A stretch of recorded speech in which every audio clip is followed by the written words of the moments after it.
49 అంటే సంతానం, 49 అంటే సంతోషం. 39 Andhra Pradesh Telangana. Hello I dream viewers, నేను మీ అపూర్వ. వెల్కమ్ టు చిట్టి మాట చిత్రాల మూట. పేరెంట్స్గా చాలా డెసిషన్స్ తీసుకుంటూ ఉంటాం కదా డైలీ లైఫ్లో. అండ్ ఎస్పెషలీ ప్రతి డెసిషన్ వన్స్ పేరెంట్ అయిన తర్వాత పిల్లల మంచి కోసమే అవుతూ ఉంటుంది. సో అలాంటి వాటి మీద మన చిట్టి విష్ణుప్రియ గారు ఏవైనా ఒక పేరెంటింగ్ స్టోరీ చెప్తే ఇంకెంత బాగుంటుందో కదా. నేనైతే రెడీగా ఉన్నాను. మీరు రెడీగా ఉన్నారా? ఓకే. నమస్తే అమ్మా. నమస్తే అపూర్వ. ఎలా ఉన్నారు? బాగున్నాను. ఓకే, మీ స్టైల్లో ఒకసారి మా వ్యూవర్స్కి హాయ్ చెప్పేయండి. హాయ్. ఓకే, వాళ్ళు ఏం చెప్పాలి నేను? సో పేరెంట్స్గా చాలా డెసిషన్స్ తీసుకుంటూ ఉంటాం మ్యామ్. అవును. So most of the time and ప్రతిసారి అసలు 100% ఆఫ్ ద టైం పిల్లలు మంచి కోసమే అనే తీసుకుంటారు. సో ఆ డెసిషన్స్ అండ్ వీటన్నిటి గురించి ఏమైనా మీరు పేరెంటింగ్ స్టోరీలో ఏమైనా ఉంటే చెప్పండి మ్యామ్. తప్పకుండా. చాలా మంచి కాన్సెప్ట్ అడిగారు. ఈ కథలో మన Jyoti heroine of the story. Okay.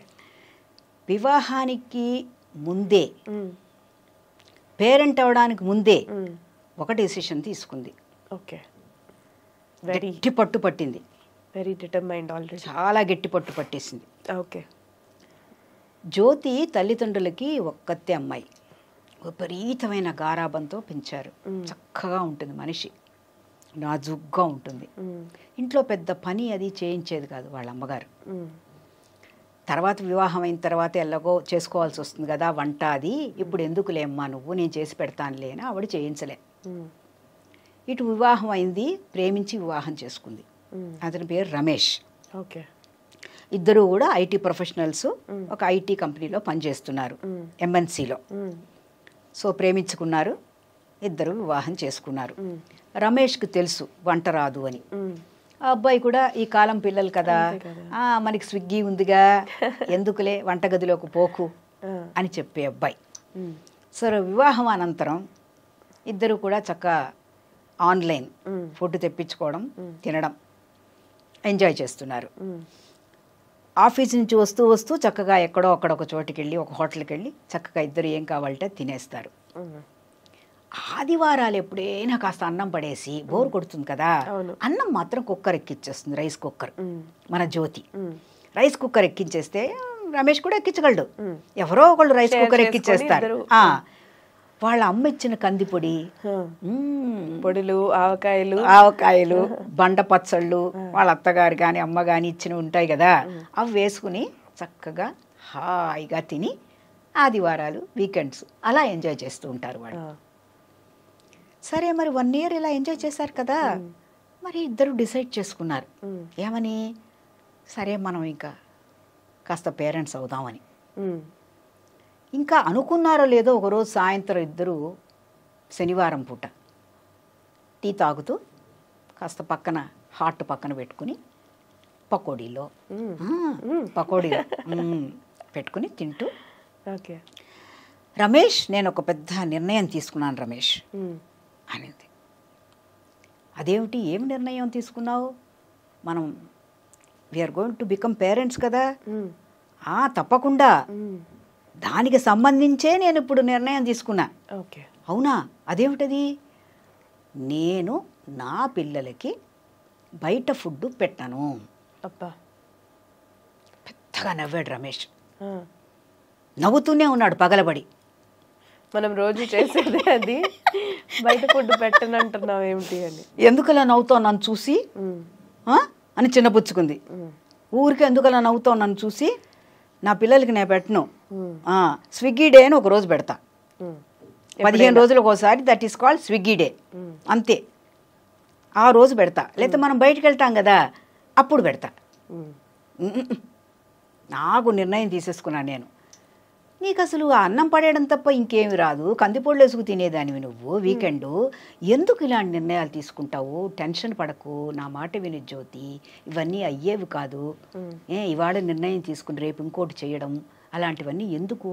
అయినా నీకేంటి దానివల్ల? తప్పే ఉంది, తప్పే ఉందని అడుగుతావు. నేను ప్రేమతో నా పిల్లలకి ఏం కావాలో శుచిగా శుభ్రంగా నేను చేసి పెడతాను ఆ పిల్లలకి.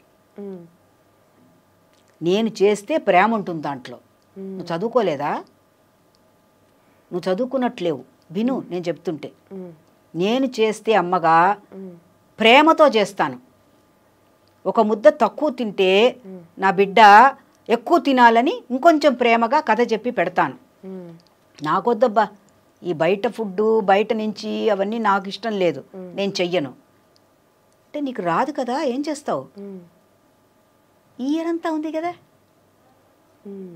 నేను ప్రెగ్నెన్సీ వచ్చి నాకు డెలివరీ అయ్యి నా పాపో బాబో అన్నం తినే సమయానికి వచ్చేసరికి ఈజీగా 1.5 years ఉన్నాయి కదా. నేను నేర్చుకుంటా వంట. చాలా బాగుందమ్మా.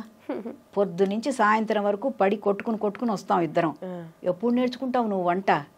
ఎవరొచ్చి చెప్తారు నీకు? మీ అమ్మ నాన్న చాలా దూరంలో ఉన్నారు, మా అమ్మ నాన్న కూడా ఎక్కడో దూరంలో ఉన్నారు, వాళ్ళు రాలేరు, నీకు నేర్పలేరు. ఎలా చేస్తావు ఈ పనులన్నీ? నీకెందుకు? నేను చేతులు కాల్చుకుంటా కదా. యూట్యూబ్లో మంచి ఛానల్స్ ఉన్నాయి కదా, అక్కడి నుంచి చూసుకుంటానా? నేను వదిలిపెట్టానుగా. మా అత్తగారిని కాల్ చేస్తా, చెప్పించుకుంటా, అన్ని పుస్తకంలో రాయించుకుంటా, అమ్మకి కాల్ చేస్తా, చెప్పించుకుంటా, అన్ని రాయించుకుంటా. ఇంత లోపల నేను అన్ని ప్రాక్టికల్స్ చేసి నీకు పెడతా. ఈ ఏడాదిన్నర నీ పని ఏమిటంటే రమేష్, నేను చేసినవన్నీ తినాలి. ఉప్పు తక్కువగా ఉందా, కారం తక్కువగా ఉందా, ఎలా ఉందా అని చెప్పి నువ్వు ఇవన్నీ తినాలి. మనము ఎప్పుడో వీక్లీ వన్సే మించి వెళ్తాం, బయటికి వెళ్ళి తినడాలు ఉండవు ఇంకా మన ఇద్దరికి కూడా. అంటే నువ్వు నా మీద ఎక్స్పెరిమెంట్ చేస్తావా? అంతే మరి. నువ్వు ఫాదర్ అవ్వాలి, నేను మదర్ అవ్వాలి కదా. మరి నా పిల్లలకి, మన పిల్లలకి నేను ఇలా నిర్ణయం తీసుకున్నాను కదా, మరి ఇది చాలా పెద్ద సిద్ధాంతపరంగా నేను దీనికోసం నిలబడాలి కదా. అందుకని నీ మీద ఎక్స్పెరిమెంట్స్ చేస్తా, అవసరమైతే నువ్వు కూడా నాకు సహాయం చేయొచ్చు.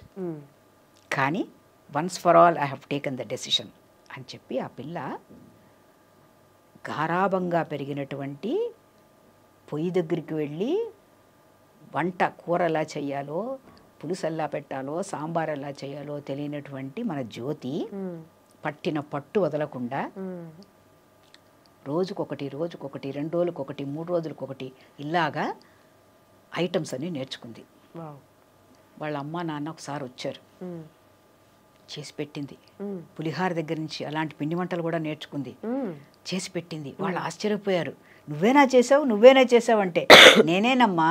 పెద్ద వంట పెద్ద ఇదనుకున్నావేంటి? ఏం కష్టమేం లేదు. కంప్యూటర్లో పెద్ద పెద్ద ప్రాజెక్ట్స్ అన్ని చేస్తూ ఉంటాను నేను, ఐటీ ప్రాజెక్ట్స్. ఇది పెద్ద కష్టం కాదు నాకు, ఇదిగో చేసేసాను చూడని. తను నిజంగా తన బిడ్డ ఫస్ట్ ఆడపిల్లని కంది. ఆ ఆడపిల్లని కని ఆ ఆడపిల్ల అన్నప్రాసన టైంకి వచ్చి దానికి అన్నం పెట్టే టైం కల్లా మంచి వంటగత్తెలా తయారైంది. ఫ్రెండ్స్ ఆశ్చర్యపోయారు, ఎలా చేసావి అని. అంటే అప్పుడు చెప్పింది, if there is a way, there is a will, there is a way. Will ఉంటే దారి కనపడుతుంది. ముందు అందుకనే నిర్ణయం తీసేసుకున్నాను, నేను ఒట్టు పెట్టేసుకున్నాను. ఎప్పుడైతే ఒట్టు పెట్టుకున్నానో అప్పుడు నాకు టైంని దొరకబట్టుకున్నానే నేను. నాకు దొరకలేదు. పొద్దునే లేచేదాన్ని, నువ్వు నమ్మవు, 4 గంటలకు లేచేదాన్ని. 4 గంటకు లేచి టిఫను, వంట ఎంత వస్తే అంత చేసుకుంటూ ప్రయత్నం చేస్తూ ఇదిగో పెద్ద నలభీమ పాకం అని అనడానికి లేదు కానీ వాళ్ళ పిల్లలకి మంచిగా ఆనందంగా వండి పెట్టేంత వరకు ఉప్పులు ఎక్కువ వేయకుండా, చింతపండు పులుసులో అవి ఎక్కువ పోయకుండా, సమపాళంలో పౌష్టిక ఆహారాన్ని ఎలా తయారు చేయాలని నేను నేర్చుకున్నానే. నేను తృప్తిగా నా పిల్లలకి నేను పెట్టుకుంటాను, బడికి కూడా అదే కట్టిస్తాను అని అల్లా పెట్టి ఆ పిల్లలు నిజంగా ఎంతో ఆరోగ్యంగా పెరిగారు. Compare to other children. నిజంగా ఆ తల్లి ప్రేమతో డబ్బా కట్టేప్పుడు కూడా, ఒరే పులుసు ఇలా చేశాను రా, జాగ్రత్త, నీకు ఇష్టమని మునక్కాడ ముక్కలు ఎక్కువ వేశాను. కూతురికేమో నీకు ఇష్టం కదే కూర, బెండకాయ కూర చక్కగా వేయించాను, అర్థమైందా, కడుపు నిండా తినాలి. ఇదిగో మీకు ఇష్టమైనటువంటి ఈ చిన్న